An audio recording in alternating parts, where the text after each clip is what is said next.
the what ifs, the whys will come, but I have to overcome that, because if I lived like that every day, it would destroy me. A York County mother in pain, dealing with her son's unexpected suicide. And the woman is now on a mission not to let her 17-year-old son's death be in vain. And part of that recovery process is giving life through death. Fox 43's Chelsea Kerbler has a story of a mother bringing awareness to the suicide epidemic and the importance of being an organ donor. Saturday, September 23rd, 2017. It was a seemingly normal day for the Hinderer family. They spent the morning at a family reunion. Lance was cracking jokes like normal. Hours later, they would be blindsided by tragedy, changing the dynamics of their family forever. And then my oldest son, Luke, called me. Lance committed suicide. That Saturday evening, 18-year-old Lance was going to meet up with his older brother to go to the movies.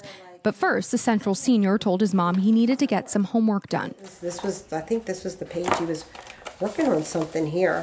While Lance was in the basement working on homework, he sent a Snapchat that read, "I just want to let everyone know I'm going to heaven." Lance's older brother saw the Snapchat and knew something wasn't right.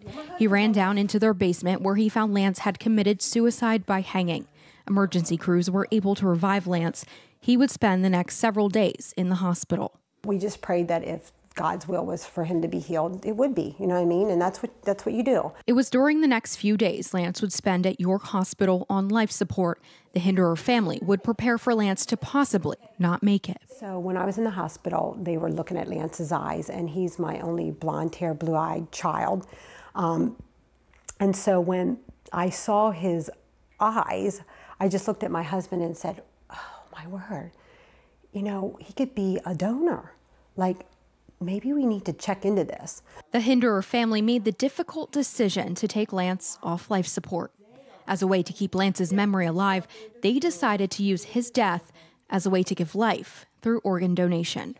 I mean, they'll use a lot of his, I think they said over 1,000 some organs of things that they will use. So that to me is just healing right there.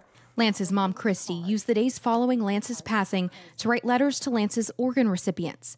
A 60-year-old man received Lance's liver, a 50-year-old woman getting his heart. She's at my age, okay, I'm almost 50, and she has a heart of an 18-year-old.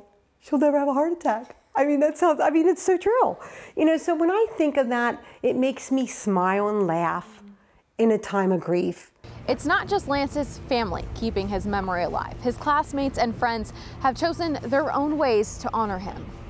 We used to go to the skate park a lot, throughout the summer and stuff. In honor of his name and as friendship, we spray painted his name all over the place. As Lance's family must make sense of their life without Lance, so must his friends. David Banshoff was a classmate and close friend of Lance. He was actually wearing some of Lance's clothing during our interview. He admits he had a tough time dealing with Lance's death and suffered with depression the months following. It's just hard, to go through all this stuff and him not be there. Graduation's coming up so close. It's hard to imagine him not being there. Just like Lance's family, David is also trying to bring awareness to suicide prevention. Whenever I see other kids down or posting depression stuff on social media, I'll text them right away and be there for them, be a comforting hand for them, tell them that I'm there for them, that everything's gonna be all right. While some people who commit suicide show warning signs, some kids like Lance don't. Lance struggled with several health issues, but his mom can't really pinpoint any warning signs he showed before his suicide. He got up every day. He didn't show signs of depression. He went to school every day. He went to work every day. Same thing, cracking jokes the morning of you know what I mean? There was no signs that I could actually say as a parent, we missed it. She believes it may just come down to the pressures of society and social media. They're overloaded, and they can't say, I can't do it. And we need to start parents telling our kids it's all right just to come home and work a job. You don't need to be in the military. You don't need to be this, it's all right. And I think that's the key too, is trying to encourage these young kids that they're not failures. If they work at Chick-fil-A. No. While seemingly being so strong, bringing somewhat of a purpose to Lance's death, Christy is still a mother grieving the loss of her son and says she cries every day. For other parents grieving the loss of a child, she reminds them to not compare their grieving process to anyone else's, but to not let the loss totally consume you. You have to go home for your other children. They live. You got to live the life that is still living. You can't be in the, mourning the dead. Aside from family, it's faith that gives Christy the hope to keep going.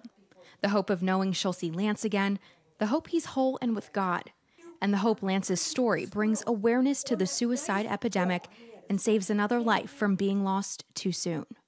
In Spring-Itsbury Township, York County, Chelsea Kerbler, Fox 43 News.